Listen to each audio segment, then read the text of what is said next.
Cette conférence va maintenant être enregistrée. Parfait. Bon, ben, on va commencer. On va commencer. D'abord, bienvenue à toutes et à tous parmi nous cet après-midi. Donc, pour ce premier webinaire donc, de la CDTE 77, la communauté départementale pour la transition énergétique, qui va être animée donc par l'équipe donc d'Ensemble 77. Ce premier webinaire donc s'intitule Répondre aux obligations réglementaires dans l'élaboration et l'exécution des marchés de travaux. Voilà, donc la CDTE 77, j'imagine que vous connaissez à peu près tous la CDTE. En deux mots, nous sommes donc une instance donc, qui a été créée à la demande du préfet de région Île-de-France suite à la loi de 2015 pour la transition écologique et la croissance verte. Voilà, donc c'est une communauté qui regroupe une vingtaine d'acteurs institutionnels et privés. Elle existe depuis donc un peu plus de 3 ans en Seine-et-Marne. Nous venons d'adopter donc une nouvelle feuille de route pour les 3 prochaines années.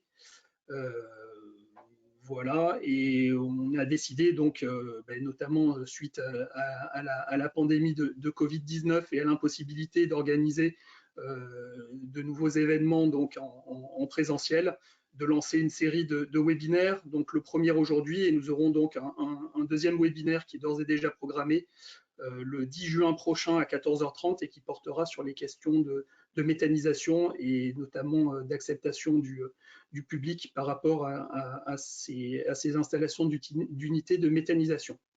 Voilà, donc aujourd'hui, donc le webinaire va vous être présenté par l'équipe de la Chambre syndicale des travaux publics 77, et notamment par Ariane Graziani.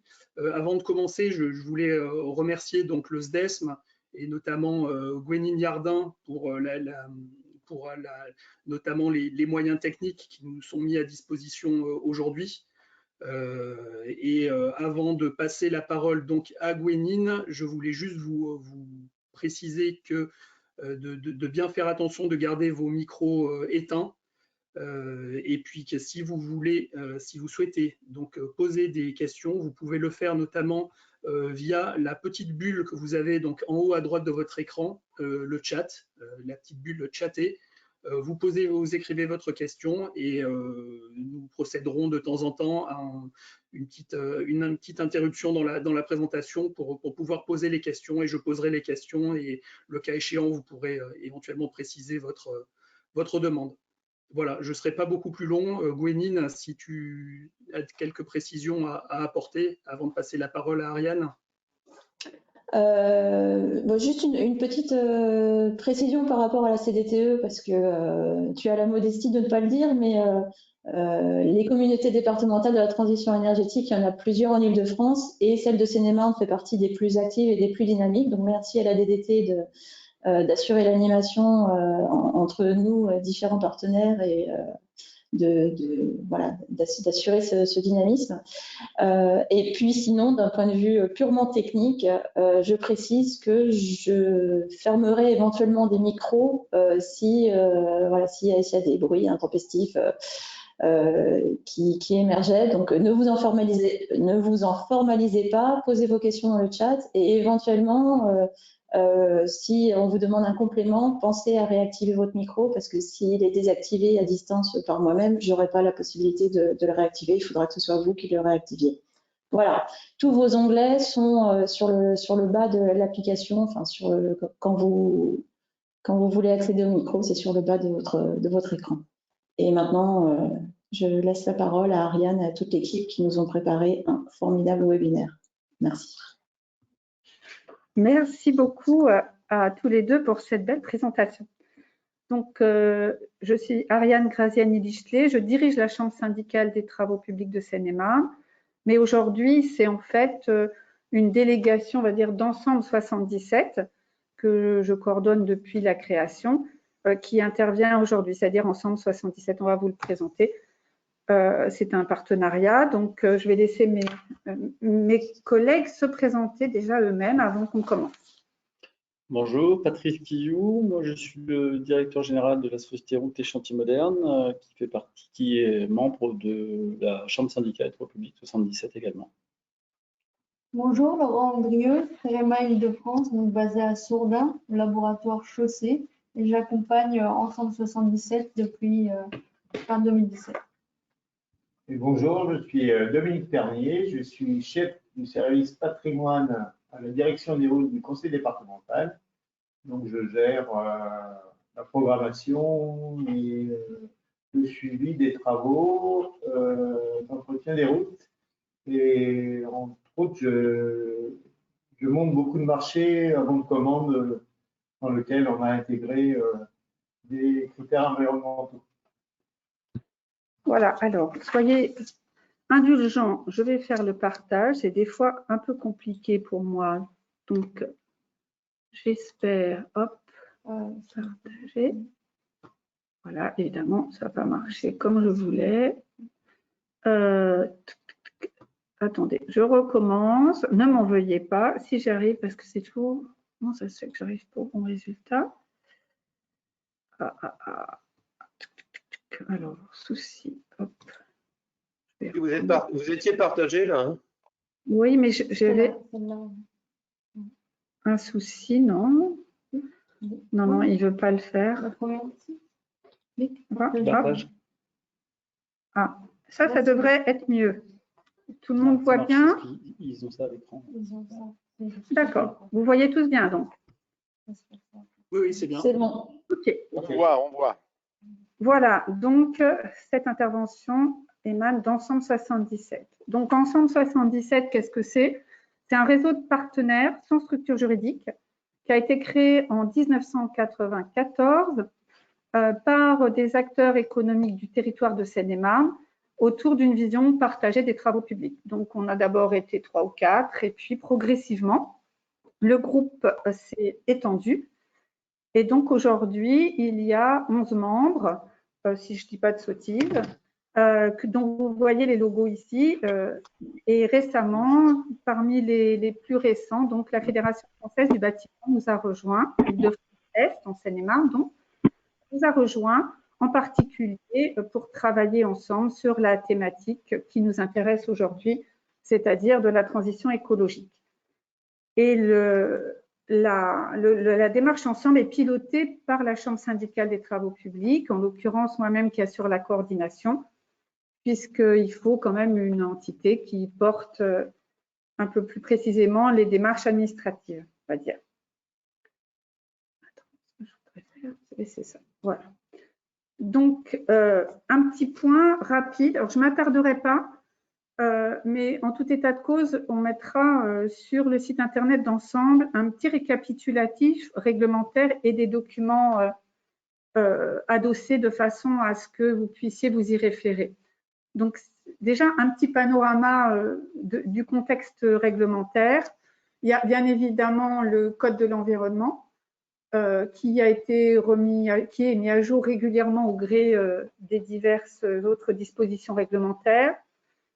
Et ce qui a plus récemment, qui est venu vraiment étayer nos travaux, ça a été la loi de transition énergétique pour la croissance verte, qui date de 2015 et qui, elle, a défini des objectifs chiffrés de recyclage et de réutilisation de matériaux recyclés pour les travaux routiers. La loi d'orientation des mobilités de 2019, qui donne vraiment là, qui transforme en profondeur la politique des mobilités dans un objectif justement de transport moins coûteux et surtout plus propre. Là, on va approcher la thématique des gaz à effet de serre. La loi anti-gaspillage et économie circulaire, alors qui est, elle, vraiment la plus récente, de 2020 et qui continue de s'enrichir puisque encore hier, on avait une réunion où on a pu faire le point de nouvelles dispositions qui arrivent et qui vont progressivement enrichir et préciser ces réglementations. La stratégie nationale bas carbone, qui elle aussi est de l'année 2020. Donc, on a quand même tout un panel réglementaire qui n'est pas négligeable. On a fait un petit point aussi des obligations dans tout ça et des responsabilités du maître d'ouvrage. Pour aller plus loin, nous vous proposons quelques extraits de cette réglementation qu'on vient de voir. Donc, en termes de responsabilité, donc, des extraits du Code de l'environnement, tout producteur ou détendeur de déchets est tenu d'en assurer ou d'en faire assurer la gestion. Il est responsable de la gestion de ces déchets jusqu'à leur élimination ou valorisation finale, même lorsque le déchet est transféré à des fins de traitement à un tiers. Donc, il faut entendre par producteur le producteur initial du déchet, dont l'activité est de produire le déchet, mais aussi toute personne qui effectue des opérations de traitement de ce déchet.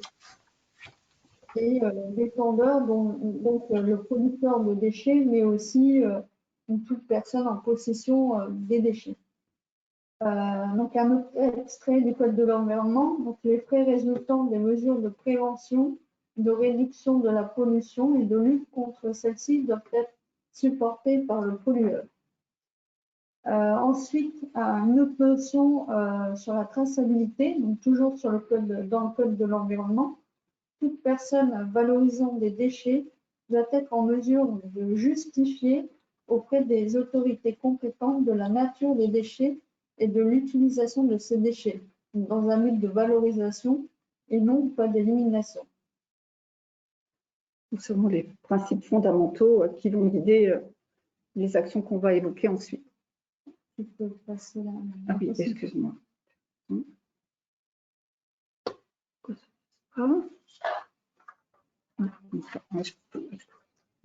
Donc, le maître d'ouvrage doit prévoir un diagnostic. Là, c'est un extrait de la lutte de la loi anti-gaspillage et économie circulaire. Donc, lors de travaux de démolition ou réhabilitation significative de bâtiments, le maître d'ouvrage est tenu de réaliser un diagnostic relatif donc, à la gestion des produits, matériaux et déchets issus de ces travaux. Ce diagnostic fournit les informations nécessaires relatives aux produits, matériaux et déchets en vue en priorité de leur réemploi ou à défaut de leur valorisation.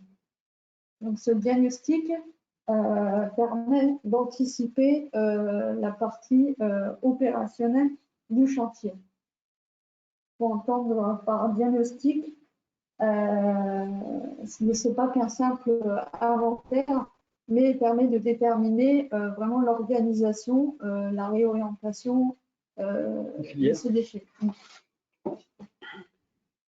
Tu voulais compléter oui, parce que là, effectivement, pour l'instant, dans la loi AGEC, ça touche plus particulièrement le bâtiment.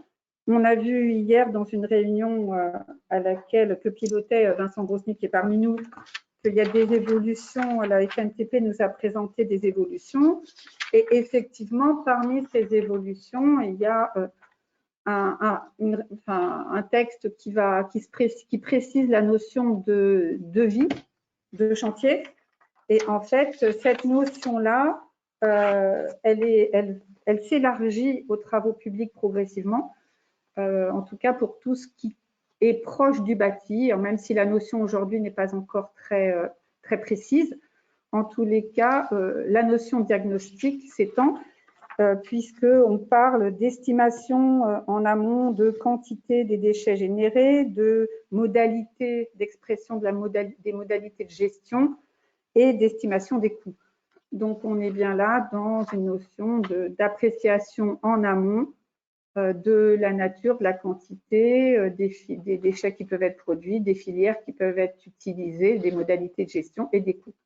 Donc, on verra après, mais c'est vraiment une notion qui est importante et qui va impacter la suite de notre propos. L'essentiel, c'est bien la prévention des déchets. En priorité, le réemploi donc, sur site des matériaux et ensuite la valorisation et le recyclage. En parlant de réemploi, valorisation et utilisation de matériaux recyclés, la loi de transition énergétique pour la croissance verte donc de 2015 fixe des objectifs chiffrés pour les travaux routiers. Donc, des objectifs chiffrés sur les matériaux entrants et sortants. Au plus tard, en 2020, l'État et les collectivités territoriales justifient chaque année, et pour l'État à une échelle régionale. Ça, c'est un extrait de la loi. Donc, c'est bien sur les matériaux entrants qui doivent être envoyés vers des filières de valorisation et emploi ou recyclage, et les matériaux sortant et entrant. Sortant et entrant. Et entrant, ça change. Voilà, donc, ce petit récap pour dire qu'il y a quand même là vraiment de plus en plus de textes qui nous amènent à avoir des réflexions très poussées sur toute cette chaîne des matériaux produits par les chantiers et du matériau recyclé et son utilisation sur nos chantiers.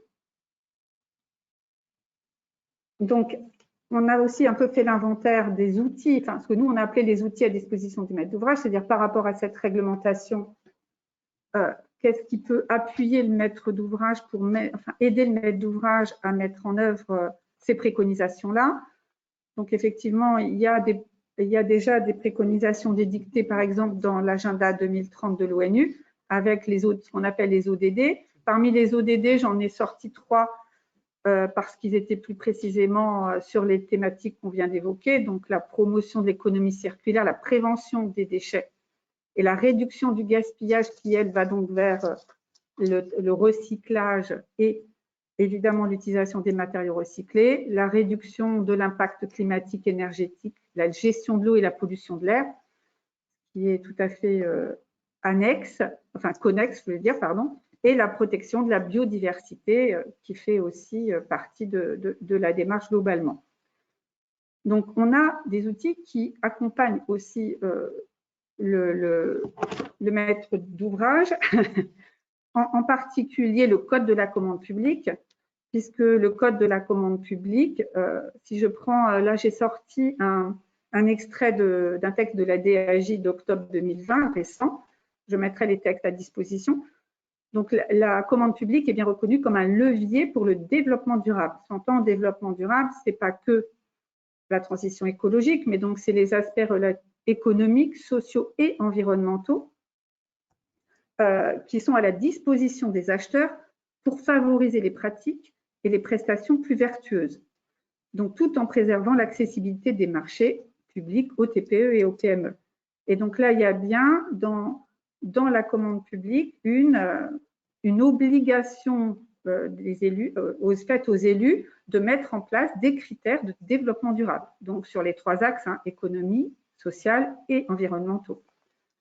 Donc, entre autres, l'article 30 de l'ordonnance qui dit que la nature et l'étendue des besoins à satisfaire sont déterminés avec précision avant le lancement de la consultation, en prenant en compte des objectifs développement durable dans leurs dimensions, donc économique, sociale et environnementale.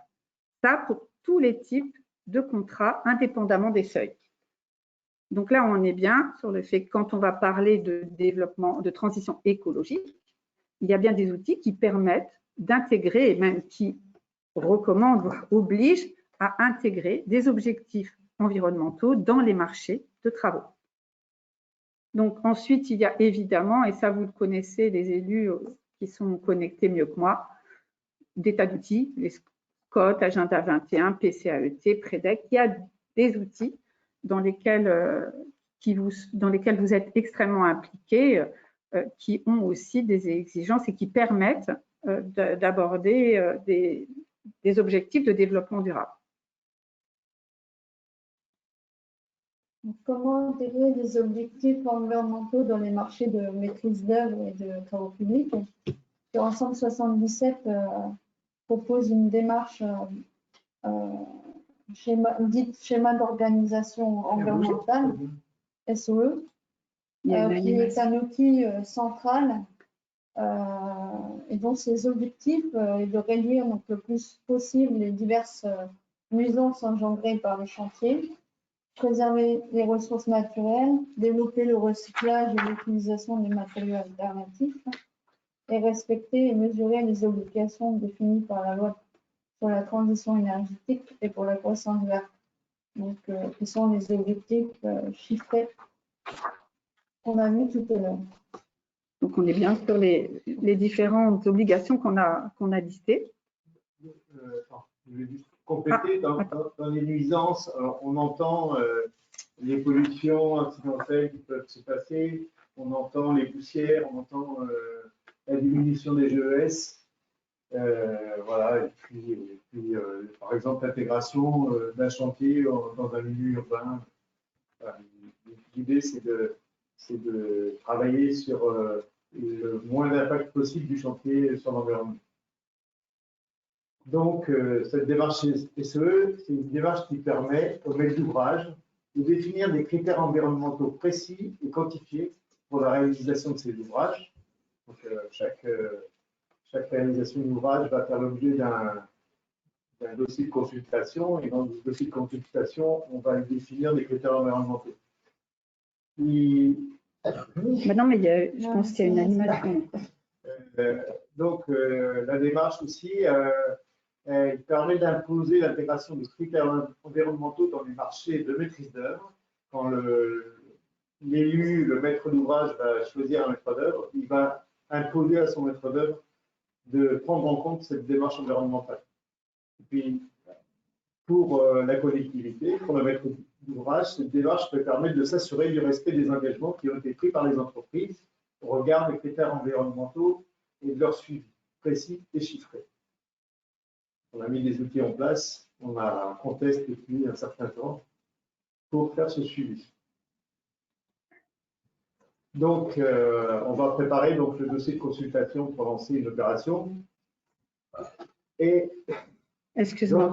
Dans ce dossier de consultation, il va y avoir les différentes pièces du marché. Le règlement de consultation. Dans ce règlement de consultation, on va mettre une note technique, une note sur l'environnement qu'on va essayer de donner un poids assez important à la démarche environnementale. Donc, ça fera partie de la notation d'entreprise, bien sûr. Dans le cahier des clauses administratives particulières, on va pouvoir y mettre des pénalités, par exemple, pour non-respect de la démarche environnementale. Le cahier des clauses techniques particulières. Alors, sur le site du groupe Ensemble, il y a un CCTP qui est à destination de plusieurs CCTP, qui est à destination de tous les maîtres d'œuvre, maîtres d'ouvrage, qui donc est réalisé de façon à ce qu'on puisse utiliser à peu près tout ce qui existe en matériel de substitution, c'est-à-dire les mâches-fer, des grappes concassées, des limons qu'on va traiter, enfin voilà. De toute façon, il permet de réutiliser plein de matériaux sans aller chercher des ressources naturelles. Et puis, on avait créé un cahier des clauses environnementales. Donc, ce cahier des clauses environnementales, il gère toute la partie environnementale du chantier. On y trouve à l'intérieur le schéma d'organisation environnementale avec 5 schémas qui vont chacun traiter d'un sujet. Le premier, on va traiter de la gestion des déchets et de l'apport de matériaux de recyclage. On va avoir un schéma qui va traiter de l'herbe sur le chantier, un schéma qui va traiter de la gestion des eaux, un schéma qui va traiter de l'insertion du chantier, et le cinquième, le bruit, la biodiversité. Et le bruit. Tu l'as dit. Et voilà. La biodiversité. Et on vient d'ajouter depuis début de l'année un nouveau schéma qui va traiter de la biodiversité. Ça, c'est en fonction de l'évolution de la loi, on fait aussi évoluer notre cahier des charges. Sachant qu'ils ne sont pas tous, enfin là, on ne rentre pas dans le détail de l'application. Ils ne sont pas tous obligatoires. Mais ils sont facultatifs, au choix, selon le marché, c'est au maître d'ouvrage de décider de la pertinence ou pas de les intégrer. Le seul qui est absolument, lui, fondamental est celui sur la gestion des déchets et l'approvisionnement des matériaux recyclés, qui du coup fait l'objet de la fiche. Voilà. Ce CCE, il est adapté en fonction de la nature du chantier. On se retrouve, par exemple, dans un site classé protégé, on va mettre des critères plus importants que si on est en race campagne au milieu des champs. Donc, on y trouve aussi dans ce cahier des clauses la fiche récapitulative qui nous permet de mesurer ce qu'on fait. D'abord, on va dire à l'entreprise ce qu'elle va avoir à faire, combien elle va avoir de matériaux à évacuer, combien elle va avoir de matériaux à rentrer sur le chantier. Et cette fiche va évoluer tout au long du chantier jusqu'à la réception. Et au niveau de la réception, on va écrire ce qu'on a fait. Et puis, il y a aussi des fiches de notation. Alors, le maître d'ouvrage, il va noter son maître d'œuvre pour voir s'il a bien respecté ce qu'il devait faire en matière de suivi environnemental. Et puis, on va noter l'entreprise pour voir si elle a bien appliqué la démarche environnementale. Voilà, donc, la fiche récapitulative, c'est globalement l'élément central de la démarche, puisque c'est au travers de la fiche que le diagnostic qui est fait en amont par le maître d'œuvre et le maître d'ouvrage est indiqué, puisque c'est la partie pré-remplie de la fiche. On y met le diagnostic. Et puis, face à ce diagnostic, l'entreprise fait des propositions, confirme et fait des propositions de modalités de gestion des déchets et d'approvisionnement des matériaux recyclés. Au niveau de l'appel d'offres, c'est les dispositions préparatoires.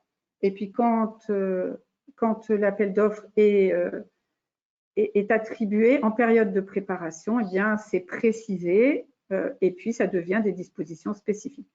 Donc, globalement, il y a un élément essentiel, c'est la fiche récapitulative. En fait, qui s'appelle vraiment des fiches récapitulatives et quantitatives des aspects environnementaux du chantier. Mais même nous, on l'a un peu vulgarisé en l'appelant fiche récapitulative. Et grâce à cette fiche, aux fiches récapitulatives qu'on va faire sur chaque chantier, on va pouvoir faire un bilan annuel. Alors, sur le département, par maître d'ouvrage. Après, on a un outil qui s'appelle, qu'on a appelé la moulinette, et c'est un grand tableau Excel. Et on va remplir dans ce tableau le contenu de chaque fiche, et ça va nous donner un bilan en fin d'année.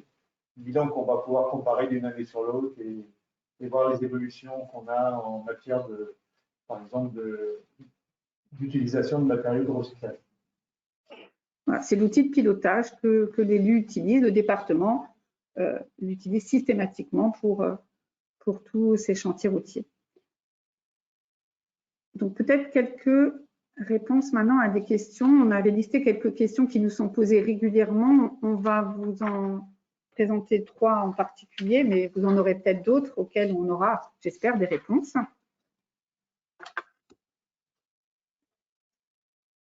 Dans les questions qui reviennent couramment, une des questions est la méthode des marchés SOE est-elle éprouvée? Doit-elle avoir été testée et validée par des entités légitimes, donneurs d'ordre publics et privés de Seine-et-Marne? On peut dire que oui, puisque ça fait plusieurs années qu'on n'a pas attendu la loi de transition énergétique pour lancer une démarche SOE. Et du coup, elle est intégrée depuis plusieurs années, notamment dans tous les marchés du département, le marché de la direction des routes, et aussi dans les établissements publics que sont l'État-Marne et l'État-Sénat. Et on a en appui donc le CEREMA qui va nous appuyer dans cette démarche et qui, pour le coup, va faire un bilan sur tout le département, sur tous les chantiers sur lesquels on a eu des informations. La démarche SOE a-t-elle été élaborée de façon concertée et partagée? La démarche peut être reconnue en tant que tant par les donneurs d'ordre publics de Seine-et-Marne que par les entreprises de travaux publics, mais aussi, je rajouterai, par les maîtres d'œuvre. Oui.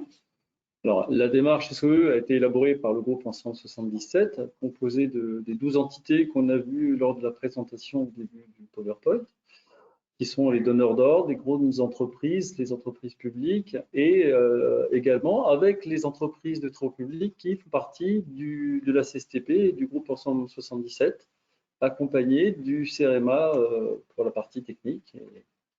Et donc, c'est quelque chose qui est élaboré et qui ne représente pas de difficultés particulières puisque on a pu se l'accaparer tous en tant qu'entreprise.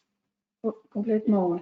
Et d'ailleurs, pour que ça fonctionne, il faut que la triplette, maître d'ouvrage, maître d'œuvre et entreprise, aillent dans la même direction et s'approprient bien cette démarche. Autre question qui revient, la démarche SOE permet-elle de justifier chaque année du respect des obligations énoncées par la loi de transition énergétique pour la croissance verte, hein, qui sont notamment les pourcentages de réutilisation, les quantités que l'on va mettre en œuvre, ainsi de suite? Eh bien, on va dire oui, puisque comme je vous l'ai expliqué tout à l'heure, la démarche SOE permet de quantifier et de suivre le respect des objectifs environnementaux, dont l'utilisation de matériaux issus du réemploi, de la réutilisation ou du recyclage des déchets. Et grâce à la fiche récapitulative, on va suivre et cette utilisation de déchets. Qu'est-ce qu'on fait des déchets? Qu'est-ce qu'on fait? On appelle déchets tout ce qui sort d'un chantier. Un limon, par exemple, qui va partir du chantier, ça devient un déchet. Ce limon, en général, il va partir sur une plateforme, il va être retraité, il va pouvoir resservir soit à faire du remblai de tranchée, soit à faire des couches de forme de chaussée.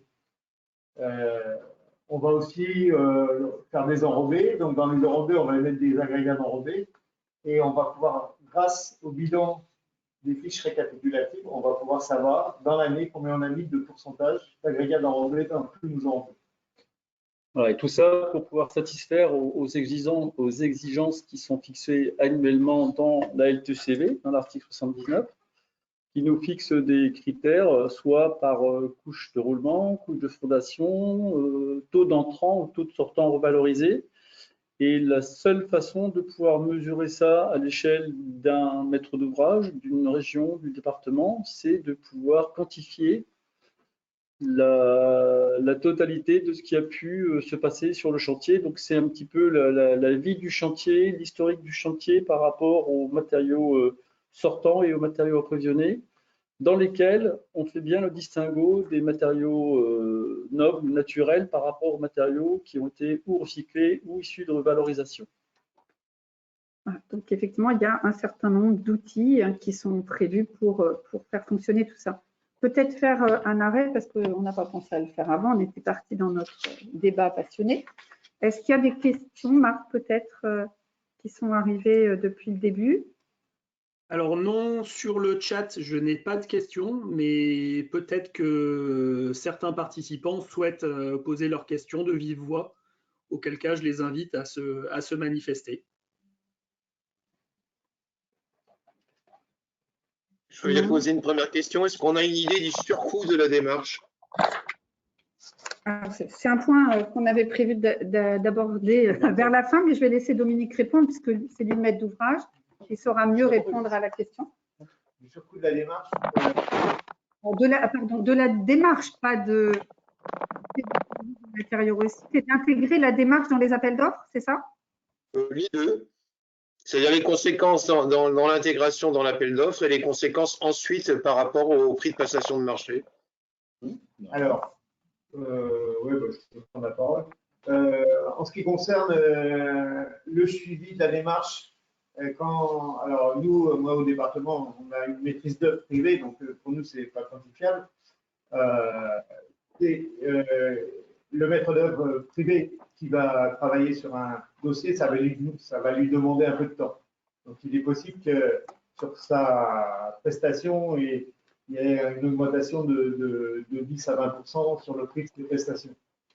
Ça, je vous dis ça, mais bon, quand on fait des appels d'offres, quand on voit à quel prix ils sortent, du coup, ça n'a pas beaucoup d'impact.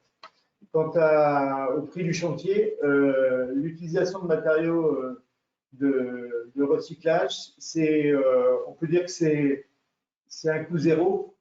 Ça a juste un plus, c'est que pour l'environnement, c'est quelque chose de très bien, parce qu'on va avoir beaucoup moins de transport, on va traiter les matériaux sur place, on va prendre les matériaux de recyclage qui ne sont pas loin, on va plus aller creuser dans les carrières pour aller chercher des matériaux nobles.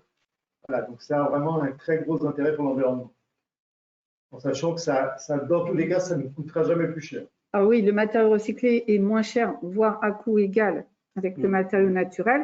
Par contre, si on fait une analyse globale du coût du chantier, on a quelques retours d'expérience que vous pourrez retrouver. On en parlera vers la fin de là où vous pouvez les retrouver. Et dans les retours d'expérience, on est encore en train d'en chiffrer, puisque l'avantage de ce type de démarche, c'est qu'on peut tout vérifier et tout chiffrer.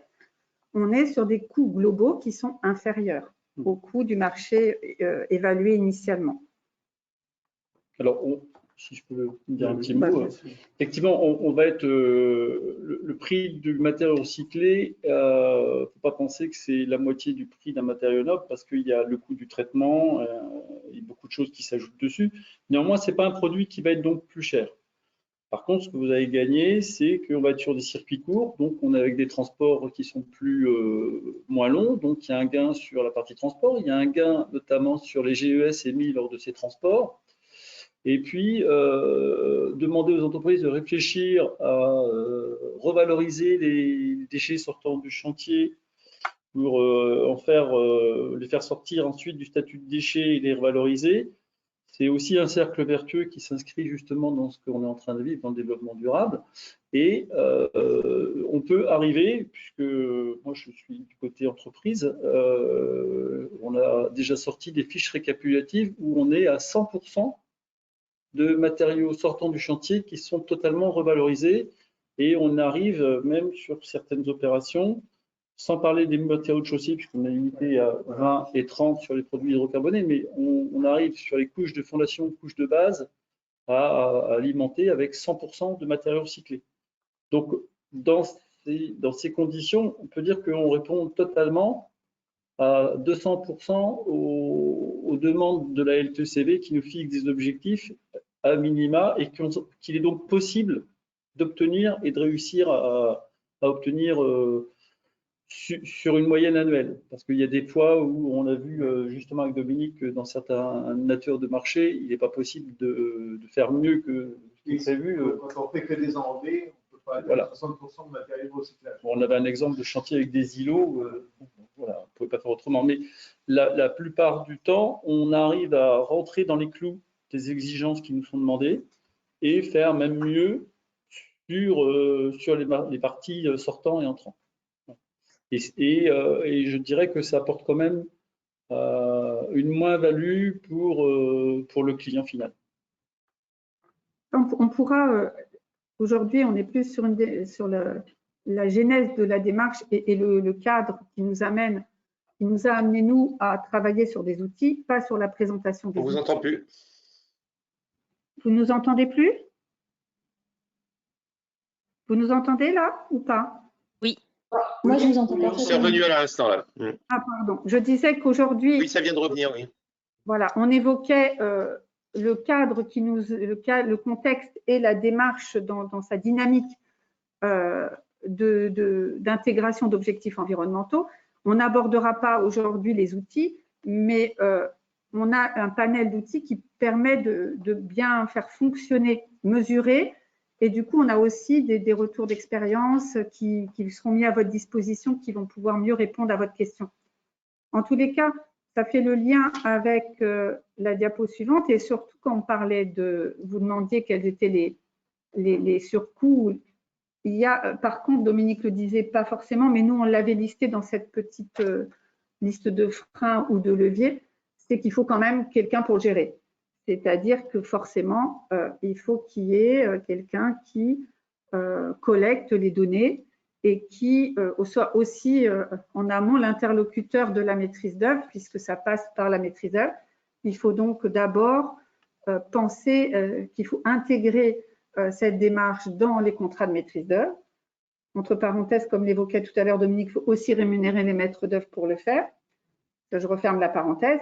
Et derrière, il faut quand même quelqu'un qui, dans la collectivité, comme le fait Dominique au département, eh bien, soit là pour rappeler sans arrêt que les CCE doivent être dans les marchés et qu'on doit récupérer des fiches qui soient complètes pour ensuite pouvoir, bien évidemment, les synthétiser et puis traiter les aspects mesures statistiques et puis suivi.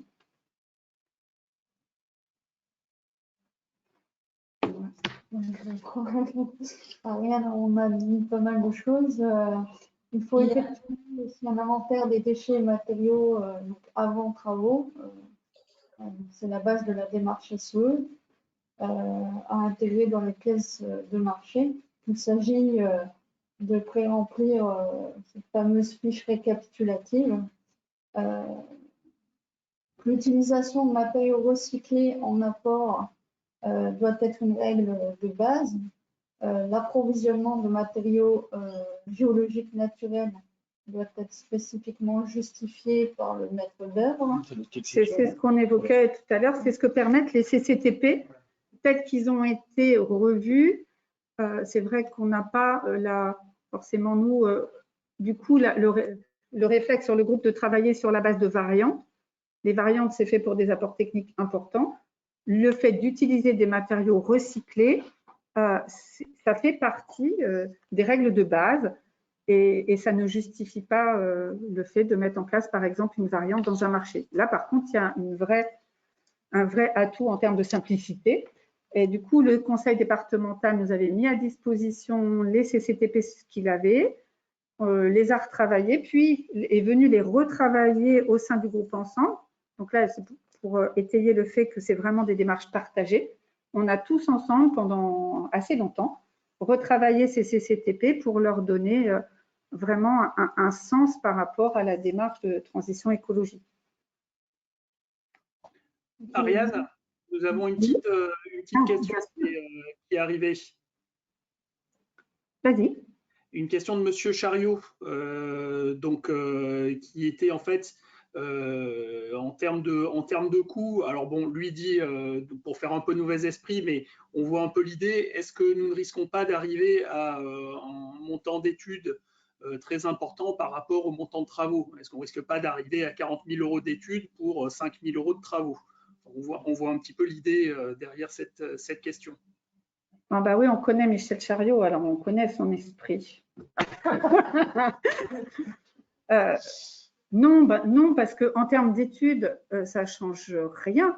De toutes les façons, enfin, ça nous semble une évidence que, et la loi va le confirmer, et ira encore de plus en plus dans ce sens, il va bien falloir qu'il y ait au niveau de l'étude un vrai diagnostic des matériaux qui peuvent être générés par le chantier. Et puis dans l'étude, non, il n'y a pas de différence. Ce qui peut peser en termes de coûts, Dominique le complétera, mais c'est la partie gestion, entre guillemets, de la démarche SOE. Oui, c'est un peu de temps sur le. Voilà, mais c'est vraiment un peu de temps. Hein. C'est pas important, enfin, c'est pas très important. Monter un CCTP, ça prend du temps.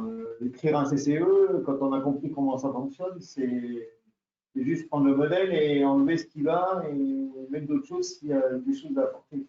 Et puis après, au moment du chantier, ben on ne parle pas d'un chantier de 5 000 € parce que là, pour le coup, ça vaudra pas le coup d'appliquer la démarche pour 20 tonnes ou 10 tonnes d'enrobé. Voilà, on fait ça sur des chantiers un petit peu importants, on va dire. Mais pré-remplir la fiche récapitulative, oui. Si l'étude elle est correctement faite… le maître d'œuvre, il est censé avoir fait un devis avec ses quantités. Bah oui. Ces quantités qu'il a dans le devis, il a juste à les reporter sur la fiche. Ça, c'est pas compliqué. Hein. Et derrière, c'est de faire vivre la fiche, justement, et vérifier au gré des réunions de chantier que ce qui a été prévu par l'entreprise est réalisé, s'il y a des aléas, pouvoir les intégrer.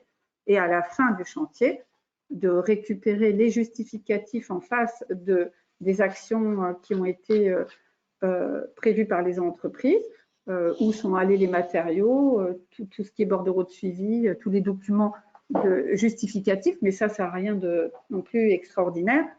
Et quand la fiche est complètement remplie et que tout ça s'est réuni, de la signer.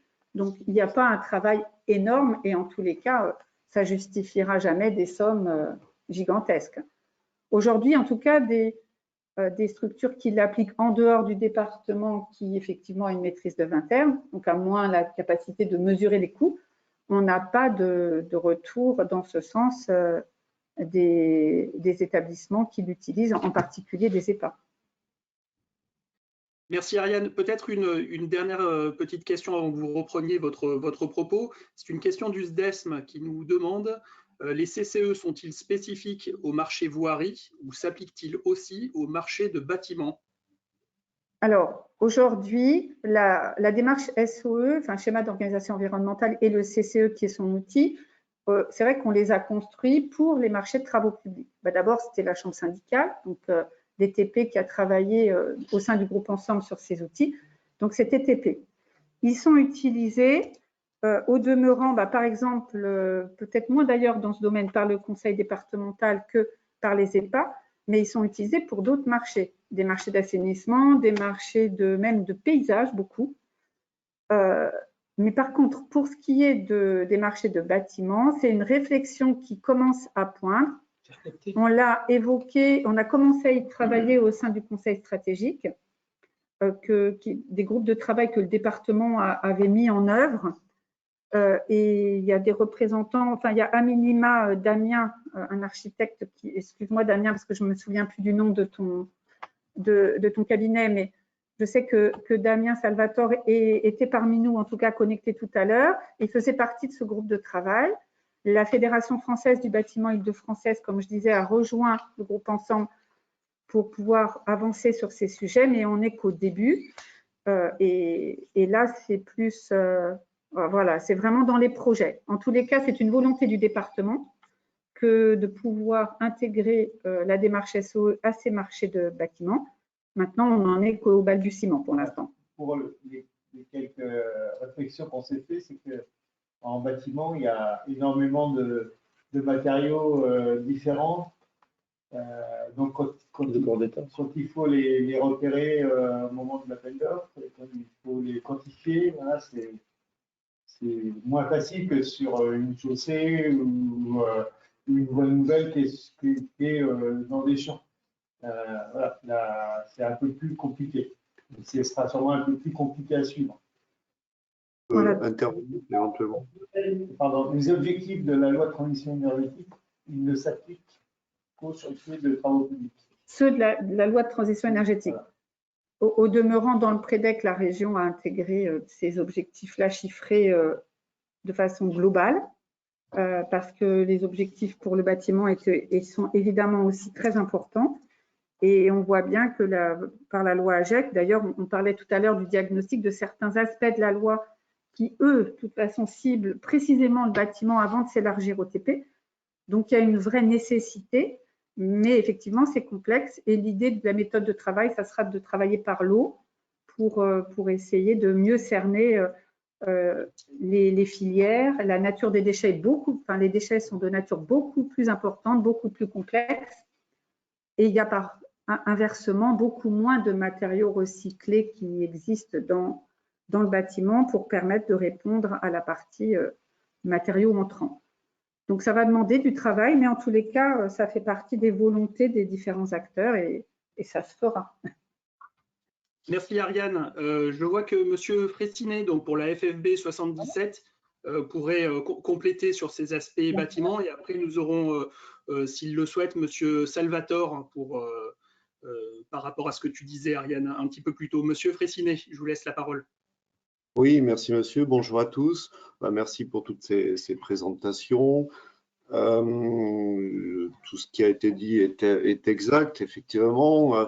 Pour ce qui est du bâtiment, le processus est en marche et fait l'objet effectivement de concertations, notamment dans le cadre du groupe Ensemble. C'est vrai que le contexte n'est pas le même, vous l'avez vous-même souligné, hein, nous n'avons pas les mêmes maîtrises d'œuvre. Hein, quand vous parlez de maîtrise d'œuvre dans les travaux publics, c'est une maîtrise d'œuvre de spécialiste technique. Dans le bâtiment, c'est souvent plus généraliste. Dans les travaux publics, vous l'avez souligné, il y a une vraie logique de circuit court aussi entre l'entreprise qui est sur le site de production des déchets et qui va pouvoir aussi avoir un rôle dans le processus de réemploi. Donc ça, c'est très intéressant et c'est très efficace. Or, dans le bâtiment, vous l'avez dit, il y a plus de corps d'état, donc plus de lots, plus de types de déchets, hein, les plastiques, les bois, le fer, l'électricité, les gravats, le plâtre, les tissus, j'en passe. Et pour chacune de ces filières, il y a des opérateurs différents, des filières parfois locales et parfois pas si locales que ça. et des réemplois qui ne sont pas seulement dans le bâtiment, qui peuvent aller vers de tout autre secteur.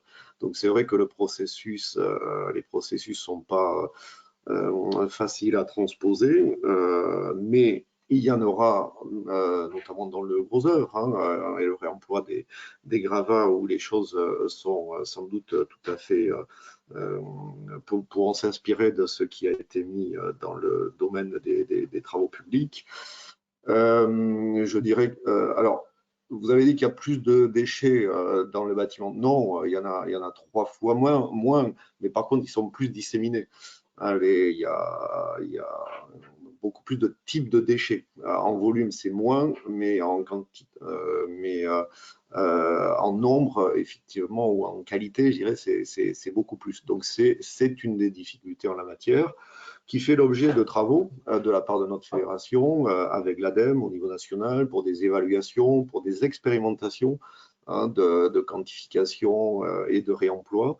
Donc, on est dans l'attente, nous, de rendus d'études qui sont en cours et qui devraient donner des indications par le national au niveau local. Nous avons en la matière aussi des dispositifs néanmoins pour prolonger ces démarches vertueuses. Un certain nombre d'entre vous, peut-être parmi les maîtres d'ouvrage publics, avaient été attentifs à notre appel à manifestation d'intérêt où nous avons le souhait d'accompagner des chantiers responsables. Et quand on dit chantier responsable, c'est pour ne pas parler de chantier propre et pour ne pas parler seulement que de la gestion des déchets de chantier, mais ça fait partie, c'est un volet très important de ce dispositif d'accompagnement de chantier que nous souhaitons faire pour et avec des entreprises, mais surtout avec des maîtres d'ouvrage. On va proposer aussi à nos entreprises des diagnostics énergie, matière, etc., donc qui auront cette vocation, et on continue d'accompagner nos artisans et nos entrepreneurs, dont je rappelle qu'ils sont 4000 aussi en Seine-et-Marne, donc il y a une diversité de situations et une certaine inertie sans doute par rapport à la dynamique des travaux publics, mais qui nécessite pour nous une information, une sensibilisation très large et récurrente. Voilà, donc je ne voulais pas trop prendre de temps, mais c'était l'occasion pour moi de remercier, je dirais, la démarche du groupe Ensemble, qui est précurseur en la matière, qui nous inspire, et je voulais faire valoir une autre mobilisation dans le sens, effectivement, d'une meilleure gestion des déchets de chantier, de manière à ce qu'on ne subisse pas, mais qu'on soit vraiment proactif aussi par rapport à l'évolution de la loi. Merci beaucoup, Monsieur Fraissinet. Est-ce que Monsieur Salvatore souhaite ajouter quelques mots? Écoutez, juste, c'était moi pour évoquer au niveau de la qualité des produits, enfin des matériaux recyclés et valorisés. Alors, mettre ça en place dans le bâtiment, c'est une démarche tout à fait vertueuse. Et alors, outre la gestion du déchet au départ, comme l'avait dit Monsieur Fraissinet, peut effectivement être un peu compliqué dans la mesure où certains déchets sont mélangés et parfois très difficiles à séparer les uns des autres. Et certains déchets sont aussi disséminés dans des filières un peu partout, pas seulement que dans le département et à proximité, mais dans le réemploi de matériaux recyclés, revalorisés dans le domaine du bâtiment. La problématique, elle est sur le côté responsabilité et assurabilité du chantier, ce qui fait que les matériaux issus de ces filières-là doivent avoir une qualité suffisamment élevée pour pouvoir être réutilisés dans le bâtiment, de façon à pouvoir être assurable à la fois par les assureurs, à la fois sur tout ce qui est décennal et compagnie, parce qu'utiliser un matériau de moindre qualité qui peut mettre en péril la qualité du bâtiment, ça peut vite devenir problématique. Du coup, il faut que la filière qui retraite le matériau et qui produise matériaux recyclés et circulaires produisent un matériau de suffisamment bonne qualité pour être utilisé de cette façon-là.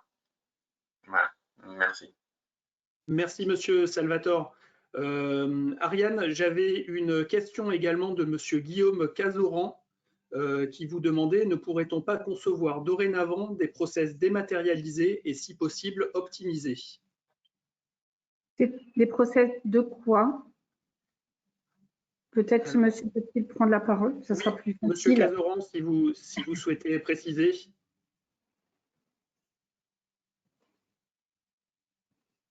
Voilà. Oui, ce que je voulais dire, c'est que des fiches, moi je trouve c'est vieillot, si vous voulez. Donc, on pourrait complètement dématérialiser les dossiers. Ah, alors oui, aujourd'hui, elles peuvent être remplies informatiquement puisque ce sont des fiches Excel, mais il est certain que ce ne sont pas des formulaires, par exemple, qui directement incrémentent un tableur. Ça serait tout à fait possible. Mais là, je dirais qu'on serait à l'échelle industrielle du dispositif. Nous, on a créé ça et aujourd'hui, c'est plutôt, entre guillemets, artisanal, c'est-à-dire qu'il faut effectivement sortir la fiche. On a des maîtres d'ouvrage qui préfèrent la remplir à la main et il y en a qui la remplissent informatiquement. Mais ça pourrait tout à fait, si ça devient, ce qui serait notre souhait, si ça devient une démarche utilisée mais de façon très généralisée, ça pourrait complètement être retravaillé informatiquement pour faire l'objet d'un formulaire qu'on remplit en ligne et qui va directement incrémenter dans les bonnes rubriques la fiche le tableau de synthèse qu'on appelle nous la moulinette, comme le citait tout à l'heure Dominique, et qui synthétise les données, qui effectue les calculs, etc. Ça serait l'étape prochaine, mais ça demanderait du temps, un peu d'argent aussi, et puis là, il faut vraiment un consensus pour qu'ensuite on puisse se mettre à disposition de tout le monde. Au demeurant, il faut avoir en tête que dans ce document, on a mis les critères aujourd'hui qui sont ceux et les modes de calcul qui sont ceux qui sont édictés par la loi de transition énergétique. Mais par exemple, on a des acteurs qui l'utilisent et qui souhaitent intégrer un critère ou deux en plus parce que pour eux, c'est important de suivre tel matériau ou tel indicateur. Ça, c'est possible de le faire. Et à partir de là, c'est d'ailleurs Laura du CEREMA qui fait cette modification. Elle fait évoluer le document de synthèse pour intégrer des calculs supplémentaires. Donc, ça veut dire qu'on pourrait faire un outil de base qui correspondrait à tout le monde et qui serait rempli, effectivement, de façon informatique. Mais il y aura toujours, il faut se garder la possibilité de le faire évoluer pour vous, pour quelqu'un d'autre, à partir du moment où vous auriez une attente spécifique et puis sur un matériau ou sur un indicateur lambda.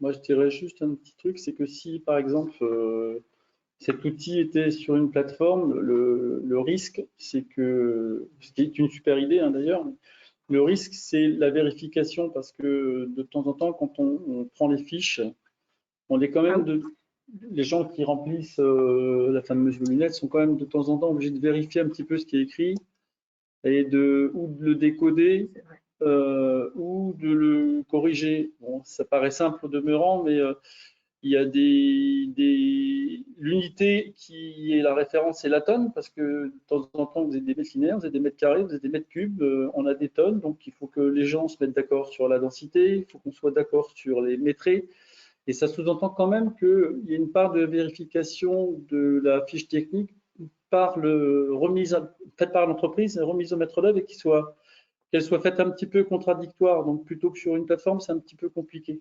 Oui, ça serait la limite, effectivement, de l'exercice. Voilà. Ou dans les libellés, la façon de catégoriser les matériaux, parce que derrière, quand il y a un outil qui traite les données, il faut forcément que les données soient bien rentrées avec les bons libellés pour qu'elles aillent, que l'information aille au bon endroit et soit comptabilisée correctement. Ouais. Ça reste quand même effectivement un point qui souvent nécessite de la part soit du maître d'ouvrage lui-même, comme le département qui gère ses propres fiches et qui fait sa propre synthèse avant de la donner à Ensemble 77 pour une consolidation départementale, soit ce maître d'ouvrage effectue, et Dominique, on en parlait juste avant de commencer ce webinaire, il râlait un peu, on va dire, parce que effectivement, de ses propres services ou des entreprises, il y avait des éléments qui n'étaient pas correctement remplis ou libellés. Mais vous voyez, ça pourrait être le frein, c'est-à-dire que ça pourrait bloquer le système qui ne trouverait pas le libellé qui est rentré ou qui ne trouverait pas la bonne unité, qui du coup s'arrêterait, ou alors quelqu'un qui rentrerait des mètres à la place pensant que c'est des tonnes. Le système, lui, il ne saura pas faire la différence. Mais il y a, oui, vous avez raison dans le sens où au moins la fiche, il faudrait qu'on la travaille de façon à pouvoir la rentrer de manière informatique et pouvoir rentrer que ce qu'on attend et pas des choses qui… Oui, je crois qu'il ne faut pas trop compliquer et surtout penser aux entreprises qui remplissent. Hein. C'est sûr. Mais on pense à elles, vous imaginez bien. Mais c'est vrai que si c'était informatisé, on aurait un menu déroulant, par exemple, et vous ne pourriez pas rentrer n'importe quel libellé.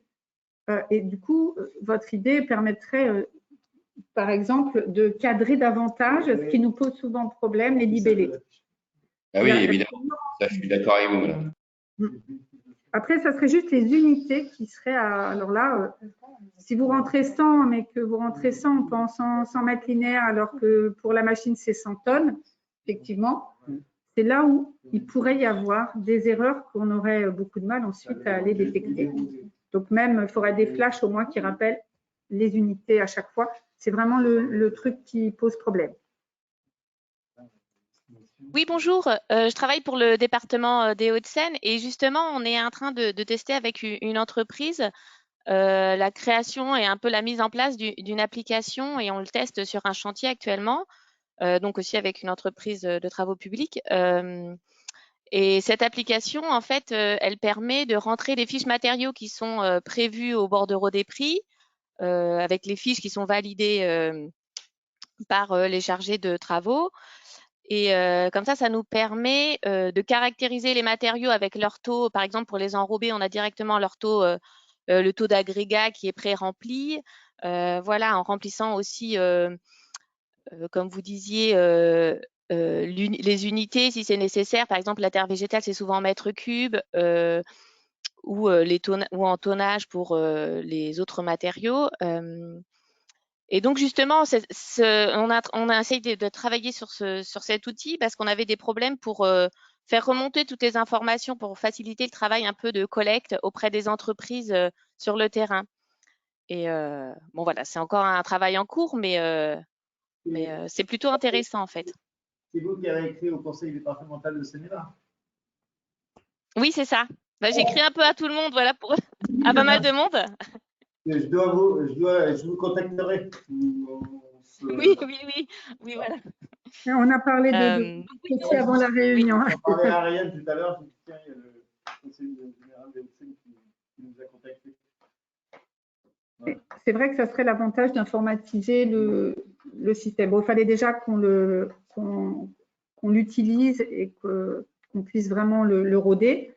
Maintenant, c'est un travail supplémentaire et ça a un coût, mais voilà, si au niveau du groupe ensemble, on est tous d'accord sur l'intérêt et sur l'investissement que ça représente, ben, c'est tout à fait quelque chose qui pourrait être faisable et qui simplifierait. Parce qu'on pourrait aussi télécharger les pièces et du coup avoir un archivage des dossiers qui serait aussi mis à disposition plus rapidement et ça serait peut-être plus simple à gérer, effectivement.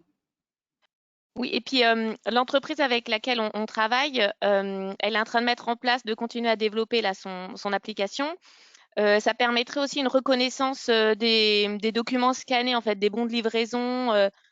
Et donc, ça se remplirait un peu automatiquement et assez simplement, en fait. Donc, bon, enfin, il y a des choses à faire et ça peut être très intéressant pour le suivi vraiment des objectifs de la loi de transition énergétique. Donc, ça serait intéressant qu'effectivement vous échangez avec Dominique. Peut-être qu'on échangera, qu'on vous invitera à venir nous présenter ce qui est fait pour pouvoir enrichir nos travaux. C'est vrai qu'on est toujours à la recherche d'autres expériences pour pouvoir améliorer notre système parce que voilà, nous, on est resté entre nous pendant très longtemps et on est ravis si on peut échanger avec d'autres territoires sur d'autres outils pour améliorer les dispositifs. Ou bien le reprendre, ou bien l'acheter. Voilà, peut-être qu'il y aura une phase de... C'est ça, je pense que pour le moment, l'entreprise développe encore, donc pour le moment, c'est un test. Pour le moment, c'est gratuit, mais c'est vrai qu'elle a un objectif de commercialiser son application. Une entreprise de travaux aussi? Non, pas du tout, non, non. C'est des développeurs informatiques. Ah, voilà, d'accord. Qui travaillent avec Track Déchets, justement, aussi. D'accord, avec Track, oui. ok. Ouais. Après, soit l'acheter, mais il faudra que ça réponde à ce dont on a besoin, ou l'améliorer pour qu'après, elle convienne bien à tout le monde et qu'ils puissent, eux, enrichir leur outil pour qu'après, on puisse tous l'utiliser comme on le souhaite. Alors, oui, justement, notre travail, nous, avec eux, c'est de développer l'application pour qu'elle convienne et qu'elle corresponde le plus possible à nos attentes et à nos besoins. Parce qu'à la base, leur outil n'était pas vraiment fait pour nous, ne correspondait pas réellement à nos besoins. Donc, on l'a déjà fait évoluer et elle évolue encore pour cela. Donc, bon, on pourra en rediscuter. Tout à fait, on serait prêt à contribuer à ce travail-là, bien sûr.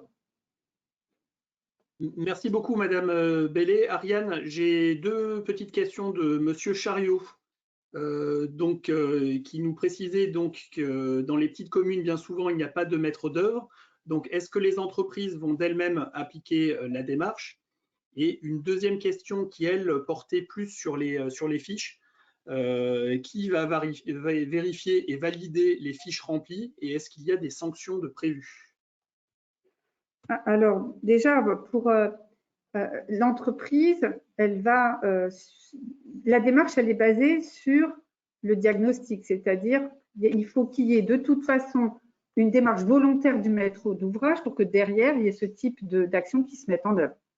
C'est pas à l'entreprise de proposer au maître d'ouvrage ce type de démarche, c'est au maître d'ouvrage de dire à l'entreprise, voilà, moi je souhaite qu'on intègre tel objectif de transition écologique dans mon marché et que vous le suiviez. À la limite, déjà, il faut que ce soit exprimé par le maître d'ouvrage. Il faut qu'il y ait les données minimum nécessaires.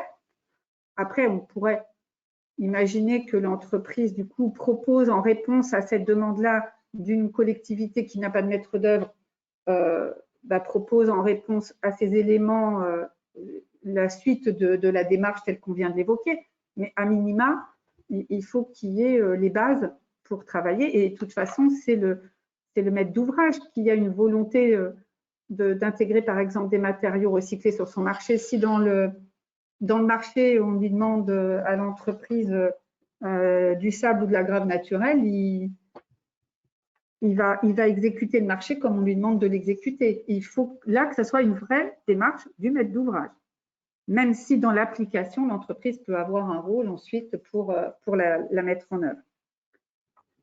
Le maître d'ouvrage peut aussi, même s'il n'a pas de maître d'œuvre, c'était longtemps élu, dire à l'entreprise, voilà, qu'est-ce que vous me proposez qui va dans le sens du recyclage, de l'environnement.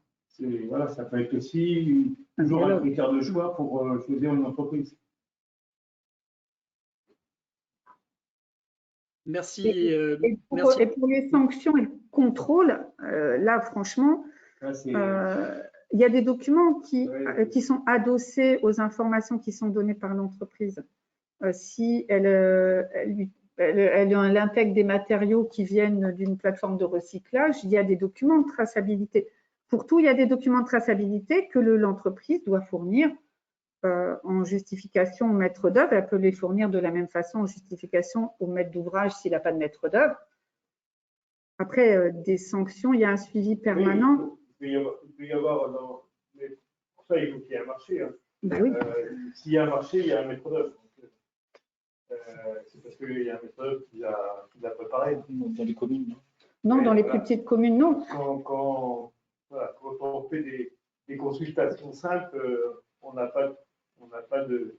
En général, on ne met pas en place de dossier complet de consultation. Voilà. Donc, du coup, on n'a pas écrit que si l'entreprise ne fait pas ça, elle aura une pénalité de.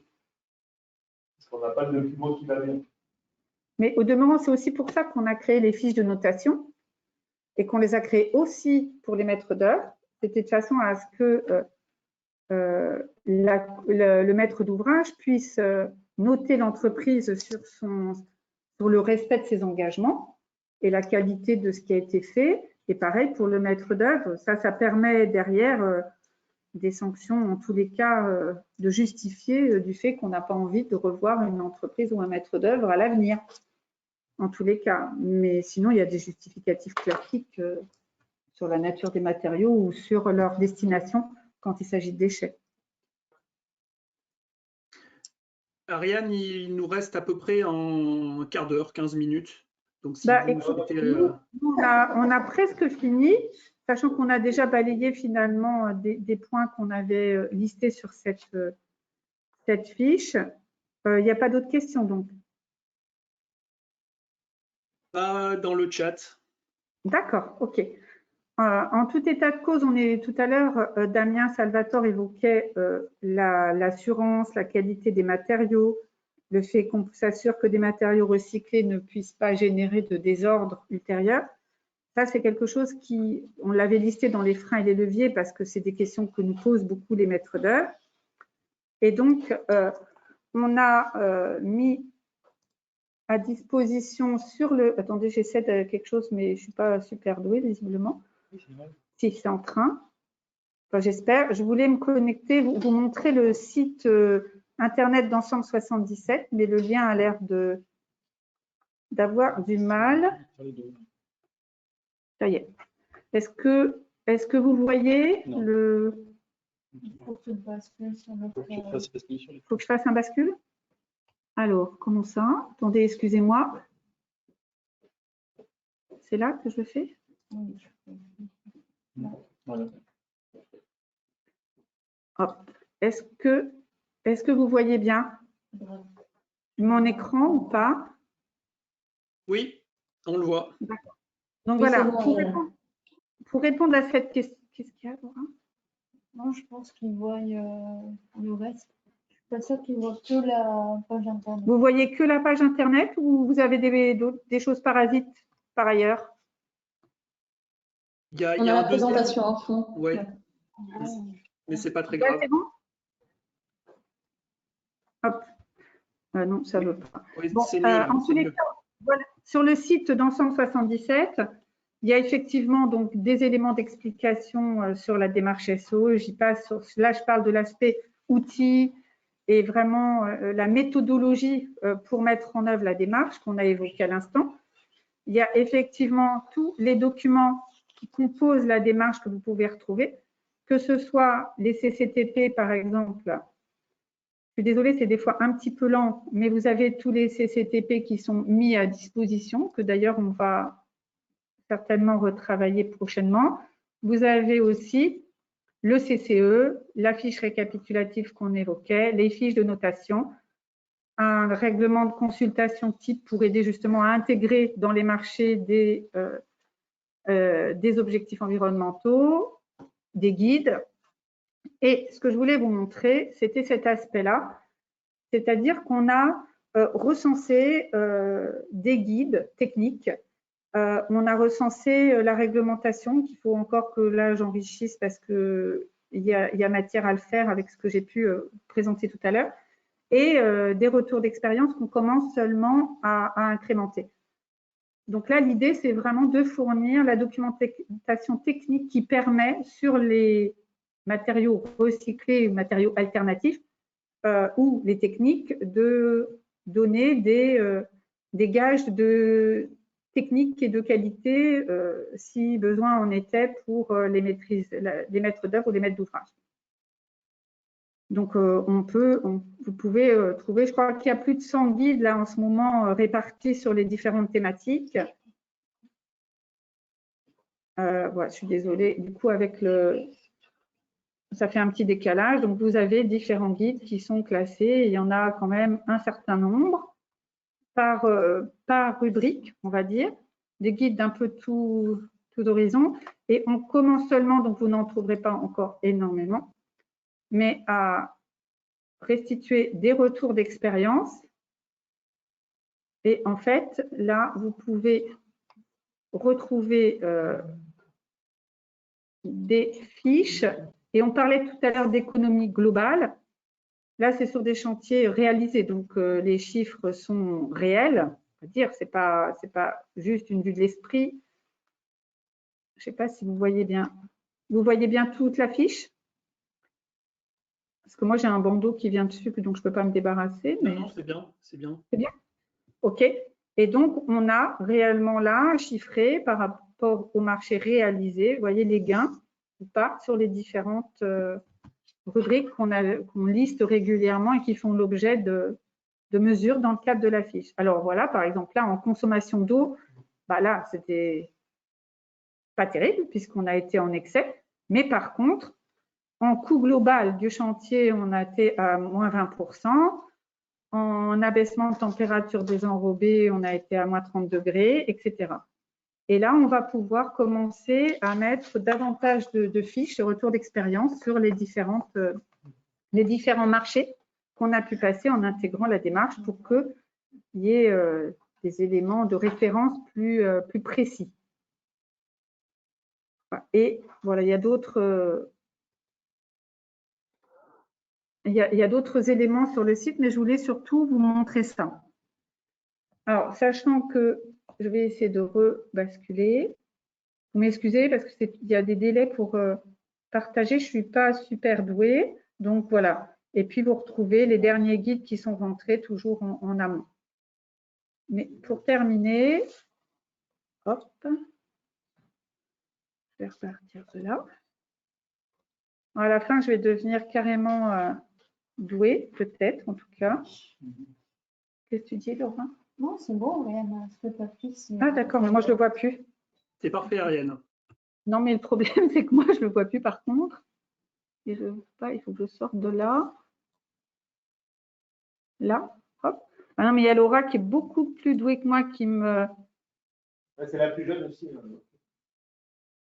Qui m'aide, enfin, qui m'aide. Voilà, j'ai trouvé.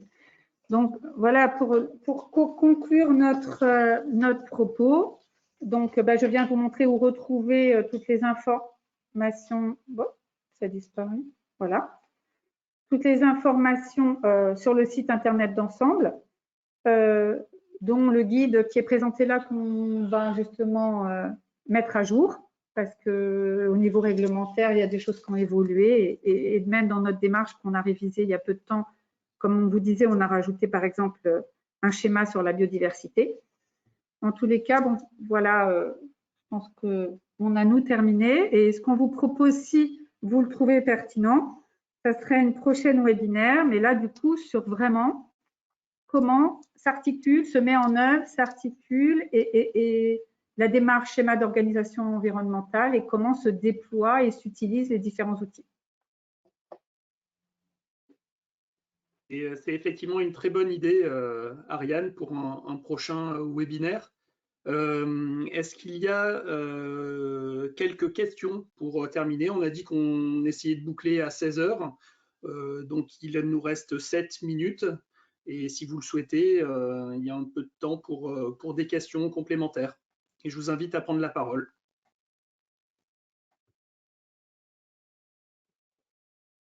Alors, je vais prendre la parole. Madame Besselet, encore du département des Hauts-de-Seine. Suite à la loi d'économie circulaire, il y a eu un décret qui est paru là en mars sur les terres excavées et la mise en place d'un registre chronologique des déchets. Est-ce que vous avez un peu plus d'informations sur ce registre? Alors, plus d'informations, peut-être peut-on laisser, je ne sais pas si Vincent Grosnier est toujours là. Es-tu là? Je ne vois pas, moi, effectivement. Oui, voilà. Veux-tu répondre, Vincent, à cette question, s'il te plaît? Oui, donc du coup, d'abord je me présente, je suis Vincent Grosnier. Ma caméra ne fonctionne pas, je ne sais pas, alors donc je clique dessus, mais c'est reste brisé. Mais vous m'entendez? Oui. Allô? Oui. Oui, très bien. Donc du coup, je suis Vincent Grosnier, je suis le président de la commission environnement et transition écologique de la FRTP Île-de-France. Et je travaille en tant que directeur environnement chez Colas Île-de-France Normandie Aximum. Donc, à ce propos, effectivement, il y a un texte structurant qui va sortir sur la traçabilité des terres excavées, des sédiments. Donc, pour l'instant, il n'y a que le décret qui est sorti.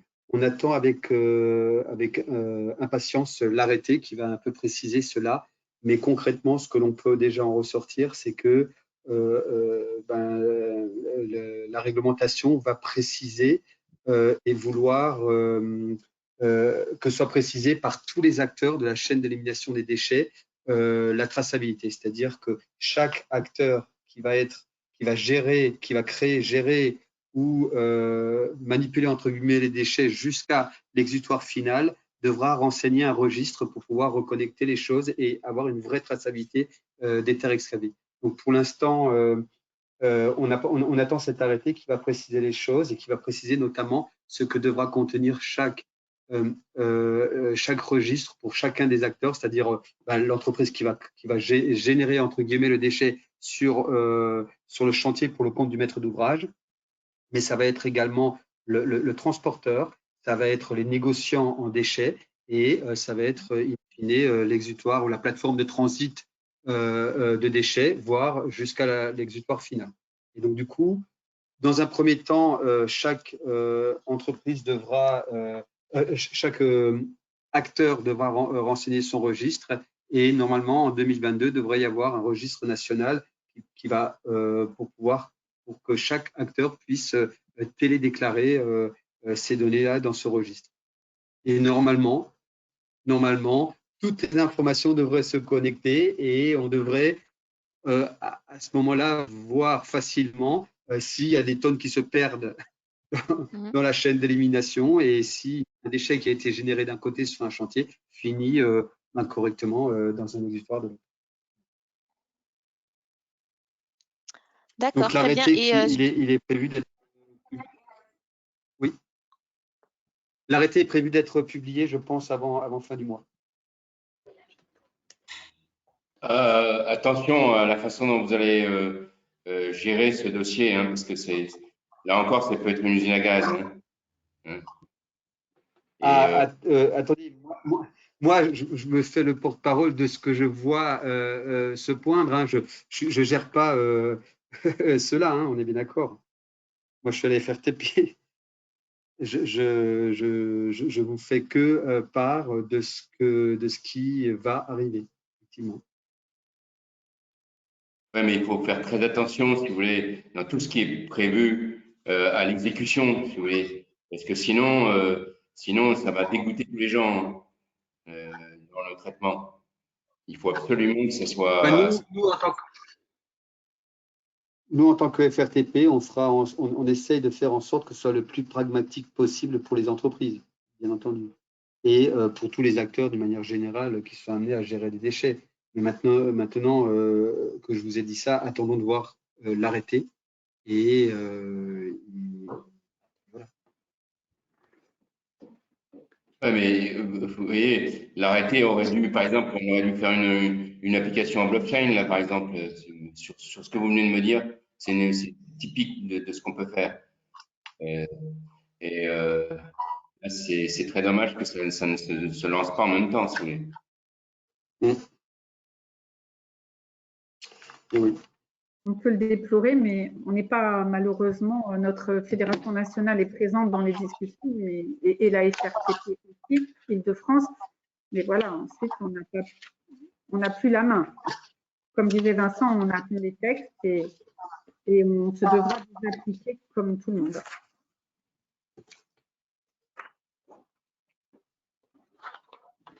Parfait, merci beaucoup. Je vous propose, s'il n'y a pas de dernières questions, d'en rester là pour aujourd'hui.